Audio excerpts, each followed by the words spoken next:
السلام عليكم ورحمة الله وبركاته. عيدنا اليوم مع الصحابي الجليل أسعد بن زرارة سيد نقباء الأنصار. هذا الصحابي الجليل الذي نبدأ به الأنصاري هو أسعد بن زرارة ابن عدس ابن عبيد بن ثعلبة ابن غنم ابن مالك بن النجار الخزرجي الأنصاري. بنو النجار هؤلاء هم أخوال عبد المطلب جد النبي صلى الله عليه وسلم، وهم من قال فيهم رسول الله صلى الله عليه وسلم: خير دور الأنصار بنو النجار. أما عن كنية أسعد بن زرارة فهو أبو أمامة، أمه سعاد ويقال لها الفريعة بنت رافع ابن معاوية الخزرجية، وهو ابن خالة الصحابي الجليل سعد بن معاذ. تزوج أسعد في سن مبكرة من عميرة بنت سهل بن ثعلبة النجارية الأنصارية، فولدت له حبيبة وكبشة والفريعة، وكلهن أسلمن وبايعن رسول الله صلى الله عليه وسلم. وكانت الخزرج حلفاء يهود يثرب، فنشأ أسعد بن زرارة وهو يسمع منهم عن التوحيد وقصص الرسل، وكانوا يكثرون الحديث عن نبي قد أظل زمانه، حتى أنهم كانوا إذا وقع بينهم وبين العرب مناوشات هددوهم بهذا النبي قائلين: إنه قد تقارب زمان نبي يبعث الآن نقتلكم معه قتل عاد وإرم. فتأثرت شخصية أسعد بن زرارة بحكايات اليهود التي جاءت تتماشى مع ما يرضاه العقل البشري بشكل كبير، فكره آلهة قومه المزعومة، وكان ينكر عليهم عبادة الأصنام ويؤفف بها بالتلميح تارة وبالتصريح أخرى، ومضى يبحث عن التوحيد وحقيقته، وأبت فطرته أن تسلمه إلى يهودية زمانه لكثرة ما اعتراها من تحريف وانحراف. وازداد صدره ضيقا حين اشتعلت بين الأوس والخزرج نيران حرب ضروس تسمى بحرب بعاث، أهلكت الكثير من أشرافهم وكبرائهم.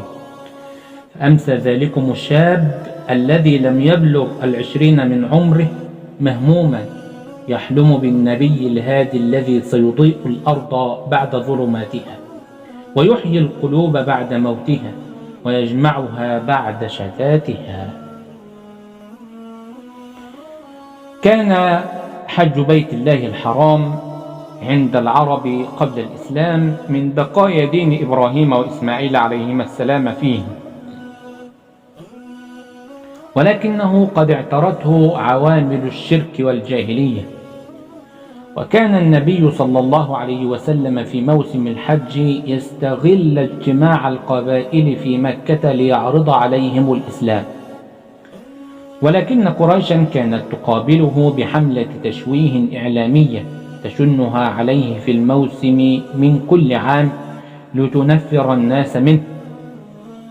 وها هو جابر بن عبد الله يصف تلك الأحوال بقوله: مكث رسول الله صلى الله عليه وسلم بمكة 10 سنين يتبع الناس في منازلهم بعقاذ ومجنة. وعقاذ هذا هو سوق بالقرب من مكة. وفي المواسم بمنى يقول: من يؤويني، من ينصرني حتى أبلغ رسالة ربي وله الجنة، فلا يجد أحدا ينصره ويؤويه، حتى إن الرجل ليخرج من اليمن أو من مضر فيأتيه قومه فيقولون: احذر غلام قريش لا يفتنك. ويمشي صلى الله عليه وسلم بين رحالهم يدعوهم إلى الله وهم يشيرون إليه بالأصابع حتى بعثنا الله إليه من يثرب. وفي السنة 11 من بعثته صلى الله عليه وسلم في شهر ذي الحجة، وعلى وجه التحديد، كان أسعد بن زرارة في ركب حجاج الخزرج الذين حطت رواحلهم أرض الحرم، ولم يكن ذلكم الشاب يعلم أن الله عز وجل قدر له هذه الرحلة موعدا مع السعادة سيصنع منه نجما في سماء التاريخ. ولما كانت أوسط ليالي أيام التشريق، خرج النبي صلى الله عليه وسلم يطوف على حجاج هذا العام يدعوهم إلى الإسلام، فلم يجبه منهم أحد، فمضي صلى الله عليه وسلم مهموما ولسان حاله قائلا: من أنصاري إلى الله؟ حتى أخذته قدماه الشريفتان إلى العقبة عند موضع رمي الجمرات الآن، فوجد أسعد ابن زرارة ونفرا من أصحابه يتسامرون، فقال صلى الله عليه وسلم لهم: ممن أنتم؟ قالوا: نفر من الخزرج. قال: أمن موالي يهود؟ قالوا: نعم. قال: أفلا تجلسون أكلمكم؟ قالوا: بلى. فجلسوا معه، فدعاهم رسول الله صلى الله عليه وسلم إلى الله تعالى، وعرض عليهم الإسلام وتلا عليهم القرآن. وفور ما انتهى النبي صلى الله عليه وسلم من حديثه، قام أسعد بن زرارة الذي وجد في هذه الكلمات ضالته التي عاش يبحث عنها، فصاح في أصحابه قائلا: يا قوم اعلموا والله أن هذا النبي الذي توعدكم به يهود، فلا تسبقنكم إليه. ثم انكب أسعد على النبي صلى الله عليه وسلم يقبله وهو يشهد أن لا إله إلا الله وأن محمدا رسول الله. وتبعه أصحابه في مشهد تقشعر له الأبدان ويذوب معه الوجدان، ولسان حالهم قائلا: نحن أنصار الله آمنا بالله واشهد بأننا مسلمون. ربنا آمنا بما أنزلت واتبعنا الرسول فاكتبنا مع الشاهدين. ولما هدأت تلك المشاعر العارمة، قال أسعد بن زرارة: يا رسول الله، إنا قد تركنا قومنا ولا قوم بينهم من العداوة والشر ما بينهم، وعسى الله عز وجل أن يجمعهم بك، وسنقدم عليهم فندعوهم إلى أمرك ونعرض عليهم الذي أجبناك إليه من هذا الدين، فإن يجمعهم الله عليك فلا رجل أعز منك، وموعدنا الموسم العام المقبل. ورجع النفر المؤمنون إلى بلدتهم لتشهد يثرب مولد عملاق صغير السن اسمه أسعد ابن زرارة، يحمل بين جنبيه نهرا يتدفق من نبع الإيمان، وبركانا يتفجر في وجه الطغيان. ولم تغفل عين أسعد بعد رجوعه إلى يثرب طرفة عين عن مهمته التي نذر نفسه لها، وقد بدأت رحلته في الدعوة إلى الله وحده لا شريك له بمعاونة أصحابه يتسللون سرا بين أقرانهم من شباب قومهم، حتى آمن معهم عدد يحصى على أصابع اليد. ثم تأتي بيعة العقبة الأولى، وقد مر عام وجاء موسم الحج والذي كان ينتظره داعية يثرب الدؤوب. كان ينتظر هذا التوقيت على أحر من الجمر شغفا لرؤية رسول الله صلى الله عليه وسلم في الموعد الذي اتفق عليه. فخرج أسعد بن زرارة وبعض من كان معه في اللقاء الأول يصطحبون بعض من أسلم على أيديهم بين حجيج قومهم، وقلوبهم تحلق فوق رؤوس الركب شوقا للقاء الهادي البشير صلى الله عليه وسلم.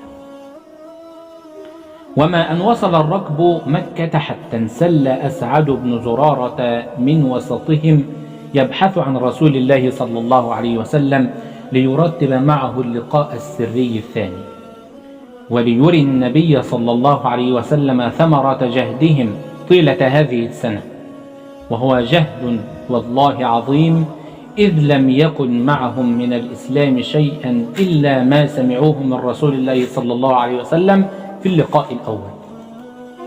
وبالفعل التقاهم النبي صلى الله عليه وسلم في جوف ليلة العقبة في نفس ليلة اللقاء الأول، وكانوا 12 رجلا، فتعرف على المسلمين الجدد وقرأ عليه بعدما أنزل من كلام رب العالمين، فغمرتهم السكينة وكأنهم صورة متكررة لمن قال الله عنهم: إنهم فتية آمنوا بربهم وزدناهم هدى.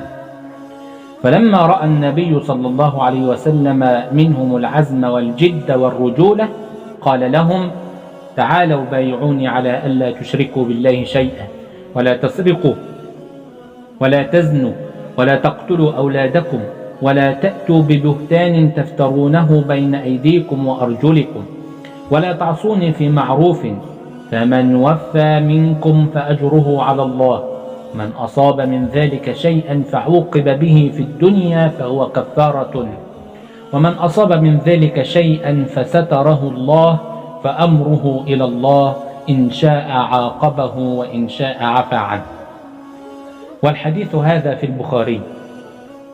وقد تبدو بنود هذه البيعة يسيرة في أعين البعض، إلا إنها في الحقيقة ثورة في وجه الشيطان، فبها أصبح في يثرب ثلة مؤمنة تقول للأصنام لا، وبها أعلنت الحرب على سلوكيات المجتمع الجاهلي هناك، فلا موؤودة بعد الآن، ولا سرقة ولا زنا ولا بهتان.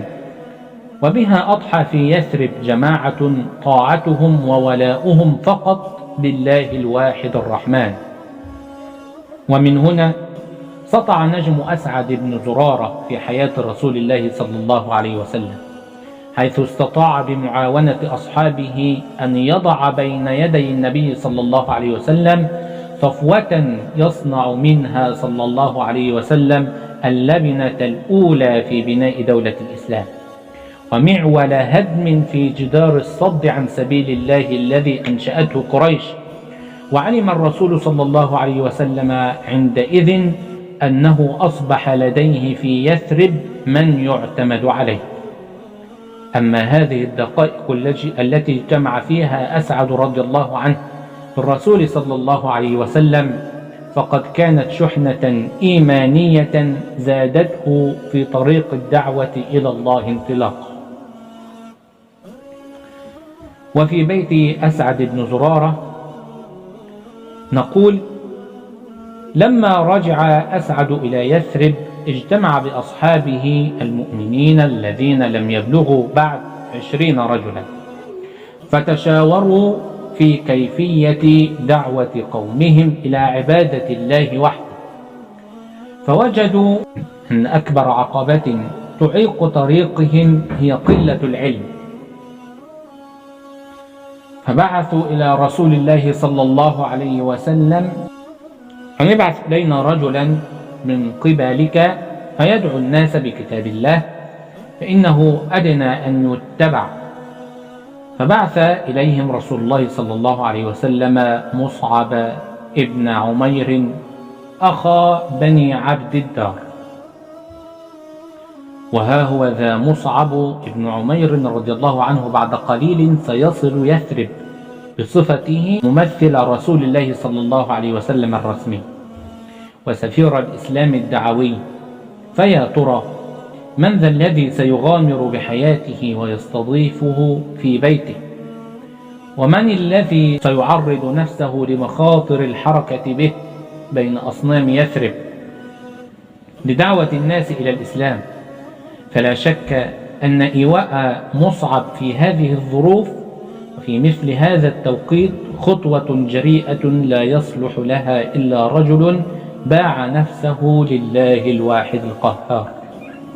وهنا يظهر على ساحة البطولة والتضحية أصغر مؤمني يثرب سنا في ذاك التوقيت، وهو الفدائي الشاب أسعد ابن زرارة رضي الله عنه وأرضاه. قال عروة بن الزبير بن العوام: فنزل مصعب بن عمير في بني غنم على أسعد بن زرارة، فجعل يدعو الناس سرا فيفشو الإسلام ويكثر أهله، وهم في ذلك مستخفون بدعائهم. فكما كانت دار الأرقم هي مقر الدعوة في مكة، كان بيت أسعد بن زرارة ومقرها في يثرب، فيه يجتمع الدعاة ومنه ينطلقون. ولم تتوقف خطوات أسعد بن زرارة الجريئة عند استضافة مصعب وتمهيد الطريق له، بل خطى خطوة مباركة فقطعت بالدعوة مسافة بعيدة تجاوزت حدود الحرب الأهلية المندلعة في يثرب، حين تسلل بمصعب إلى بعض شباب الأوس في عقر داره فأسلموا على أيديهما، فكانت تلك الخطوة أول ذنوب ماء صب بحق على نيران الصراع القبلي الدموي المشتعل منذ زمن بين الأوس والخزرج. وعندئذ بدأ الجرح يلتئم. وكان من أعظم ما أعان به أسعد مصعبا في مهمته أنه كان يقدم له نبذة عن شخصية كل فرد تقريبا، يريدون دعوته ليسهل على مصعب أن يجد له مدخلا. وتبدأ الدعوة في طورها الجديد. فلما تزايدت أعداد المسلمين سرا تسربت أخبارهم إلى كبراء يثرب من المشركين. أما أسعد بن زرارة فلم تتوقف خطواته الجريئة المباركة التي كانت دائما تغير مجرى الأمور، فقد رأى أن التوقيت قد حان للدعوة أن ترتحل من السرية إلى طور جديد، فكان يجمع البعض ويجلس بهم في حوائط يثرب، أي في بساتين يثرب، ليحدثهم مصعب عن الإسلام ويتلو عليهم القرآن، حتى اجتمعوا يوما في أحد حوائط بني عبد الأشهل. فجاء الخبر إلى سيدهم سعد بن معاذ، وهو ابن خالة أسعد بن زرارة، فعلاه الغضب وقال لأسيد بن حضير: ائت أسعد بن زرارة فازدجره عنا فليكف عنا ما نكره، فإنه قد بلغني أنه قد جاء بهذا الرجل الغريب معه يتسفه به سفهاؤنا وضعفاؤنا، فإنه لولا ما بيني وبينه من القرابة كفيتك ذلك، فهو ابن خالتي ولا أجد عليه مقدما. فأخذ أسيد بن حضير الحرب، ثم خرج حتى أتاهما، أي أتى أسعد بن زرارة ومصعب بن عمير. فلما رآه أسعد بن زرارة قال لمصعب: هذا والله سيد قومه قد جاء فاصدق الله فيه. المتحدث هنا أسعد بن زرارة قال لمصعب: هذا والله سيد قومه قد جاءك فاصدق الله فيه. فقال: يا أسعد، ما لنا ولك، تأتينا بهذا الرجل الغريب يسفه به سفهاؤنا وضعفاؤنا، فاعتزلانا إن كانت لكما بأنفسكما حاجة. فقال أسعد: أو تجلس فتسمع، فإن رضيت أمرا قبلته، وإن كرهته كف عنك ما تكره. فقال: قد أنصفت. ثم ركز الحربة وجلس. فكلمه مصعب وعرض عليه الإسلام، تلا عليه القرآن، فعرف الإسلام في وجهه، أي في وجه أسيد. فعرف الإسلام في وجهه قبل أن يتكلم، ثم قال: ما أحسن هذا وأجمله، فأسلم وشهد شهادة الحق. وبعدما سكن الإيمان قلب أسيد قال لهما: إن ورائي رجلا إن اتبعكما لم يتخلف عنه أحد من قومه، وسأرسله إليكما الآن. ثم أخذ حربته وانصرف إلى سعد وقومه وهم جلوس في ناديه. فلما نظر إليه سعد بن معاذ مقبلا قال: أحلف بالله لقد جاءكم أسيد بغير الوجه الذي ذهب به من عندكم. هذا قول سعد بن معاذ، يقول لمن معه، يقول: أحلف بالله لقد جاءكم أسيد بغير الوجه الذي ذهب به من عندكم. فلما وقف على النادي قال له سعد: ما فعل؟ سعد بن معاذ يقول لأسيد بن حضير: ما فعلت؟ أي ما فعلت مع مصعب وأسعد بن زرارة؟ قال: كلمت الرجلين فوالله ما رأيت بهما بأسا، وقد نهيتهما، فقال: نفعل ما أحببت. وقد حدثت أن بني حارثة قد خرجوا إلى أسعد بن زرارة ليقتلوه، وذلك أنهم قد عرفوا أنه ابن خالتك، ليحفروك فيه. فقام سعد مغضبا مبادرا تخوفا للذي ذكر له من بني حارثة، فأخذ الحرب ثم خرج إليهما. فلما رآهما سعد مطمئنين عرف أن أسيدا إنما أراد منه أن يسمع منهما. فلما رآه أسعد بن زرارة قال لمصعب: قد جاءك والله سيد من وراءه من قومه، إن يتبعك لا يتخلف عنك منهم اثنان، فاصدق الله فيه. فوقف سعد عليهما متشتما، ثم قال لأسعد: يا أبا أمامة، أما والله لولا ما بيني وبينك من القرابة ما رمت هذا مني، أتغشانا في دارينا بما نكره؟ فقال له: أو تجلس فتسمع، فإن رضيت أمرا قبلته، وإن كرهته أعفيت مما تكره. قال: أنصفتماني. ثم ركز الحربة وجلس. فكلمه مصعب وعرض عليه الإسلام وتلا عليه القرآن، فعرف في وجهه الإسلام قبل أن يتكلم، ثم قال: ما أحسن هذا الكلام وأجمله، فأسلم وشهد شهادة الحق. ثم انصرف إلى قومه ومعه أسيد ابن حضير، فقال لهم: يا بني عبد الأشهل، كيف تعلمون أمري فيكم؟ قالوا: سيدنا وأفضلنا رأيا وأيمننا نقيبة. قال: فإن كلام رجالكم ونسائكم علي حرام حتى تؤمنوا بالله وبرسوله، فوالله ما أمسى في دار بني عبد الأشهل رجل ولا امرأة إلا مسلما ومسلمة. ورجع أسعد ومصعب إلى منزل أسعد بن زرارة، فأقام عنده يدعو الناس إلى الإسلام، حتى لم تبق دار من دور يثرب إلا وفيها رجال ونساء يظهرون الإسلام.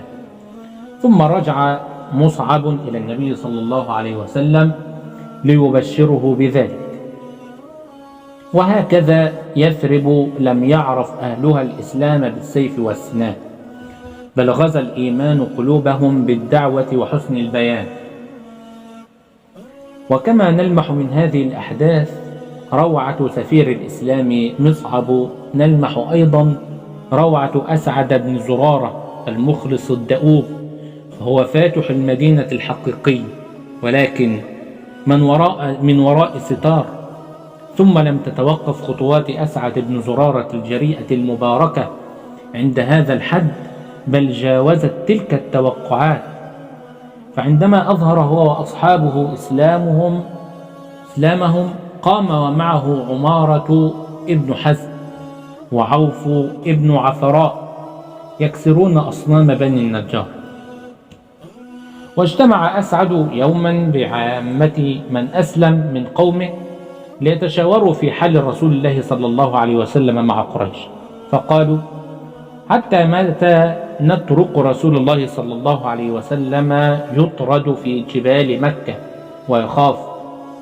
وطالت جلسة المشاورة السرية حتى تواطأت كلمتهم على قرار حاسم سيغير مجرى دعوة الإسلام، بل سيغير مجرى التاريخ بأكمله، ألا وهو إيواء النبي صلى الله عليه وسلم في بلدتهم ونصرته ليقيم دولة الإسلام على أرضهم، تنطلق الدعوة من بينهم في الأقطار والأمصار، حتى يبلغ دين الله ما بلغ الليل والنهار، كائن في ذلك ما هو كائن. إلى هنا نتوقف، وفي اللقاء القادم إن شاء الله نكون مع بيعة العقبة الكبرى وكيف تم ذلك في هذا التوقيت. ألقاكم على خير. السلام عليكم ورحمة الله وبركاته.